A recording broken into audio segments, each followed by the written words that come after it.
Para pemirsa Kompas TV yang dirahmati Allah, proses kematian.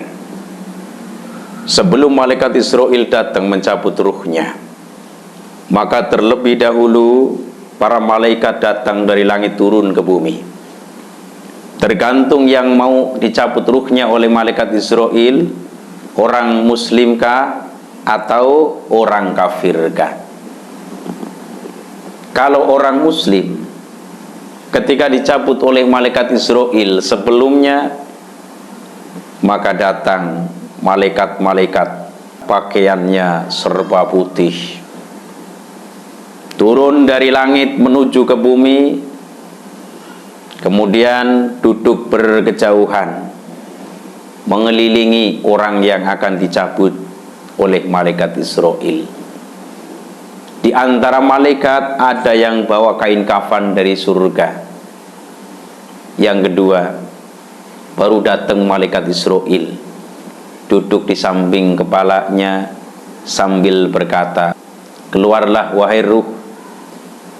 Setelah keluar dari jasad ruh orang-orang yang beriman, kemudian dimasukkan ke kain kafan yang berwarna putih yang diambil dari surga. Kemudian malaikat Israil pergi, lalu roh dibawa oleh malaikat-malaikat, diantar oleh malaikat-malaikat dari bumi menuju langit. Langit yang pertama, pintu langitnya dibuka, masuk langit kedua. Kemudian langit ketiga dibuka pintunya, masuk langit keempat, bahkan sampai langit ketujuh. Ini rohnya, ruhnya, arwahnya orang-orang yang beriman kepada Allah. Setelah dicabut oleh malaikat Israil, dibawa oleh malaikat-malaikat yang lain sampai nembus ke langit yang ketujuh. Rasulullah Shallallahu Alaihi Wasallam bersabda dalam sebuah hadis riwayat Imam Ad-Dailami, "Inna arwahal mu'minina fis sama'i sabi'ati yanzuruna ila manazilihim fil jannah." Sesungguhnya ruh-ruh orang yang beriman itu di langit yang ketujuh, mereka bisa melihat tempatnya nanti di surga. Jadi orang-orang yang beriman kepada Allah bisa melihat nanti tempatnya di dalam surga. Beruntung bagi orang yang beriman kepada Allah dalam keadaan sampai meninggal dunia. Terus yang kedua, ketika malaikat Israil mencabut ruhnya orang-orang yang kafir, sebelum malaikat Israil datang, terlebih dahulu malaikat-malaikat dari langit yang berpakaian serba hitam turun ke bumi. Kemudian ada salah satu malaikat yang membawa kain kafan yang diambil dari neraka, kemudian duduk berkejauhan.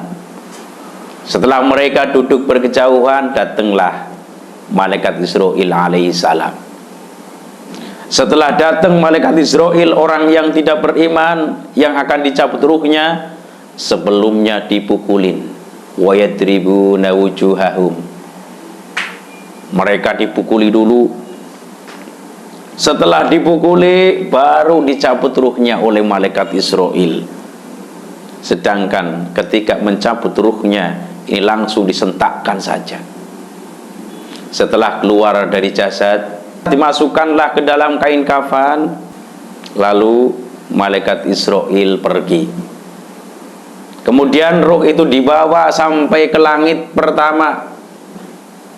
Ke langit pertama tidak akan dibukakan oleh malaikat. Al-Quran menerangkan, la tufattahu lahum abwabus samai wala yadkhulunal jannah. Tidak akan dibuka pintu-pintu langit untuk mereka, dan tidak akan dimasukkan ke surga, dan tidak akan masuk surga. Jadi ruh-ruhnya orang yang tidak beriman kepada Allah sampai langit yang pertama. Bahkan Al-Quran menerangkan lagi, wa may yusyrik billahi faka'annama kharra minas sama.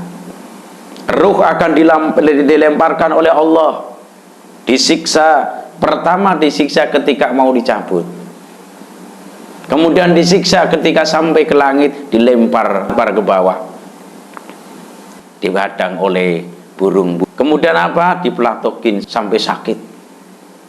Kemudian dibentur-benturkan ke sana dan kemari oleh angin-angin. Oleh sebab itu harapan kita semuanya supaya jangan disiksa oleh Allah. Harapannya mati dalam keadaan beriman kepada Allah Subhanahu wa ta'ala, mati dalam keadaan husnul khotimah. Ini yang sangat kita harapkan. Mudah-mudahan termasuk kita semuanya. Dari saya cukup sekian. Barangkali banyak kesalahan, mohon maaf. Wallahul muwaffiq ila aqwamit thoriq. Wassalamualaikum warahmatullahi wabarakatuh.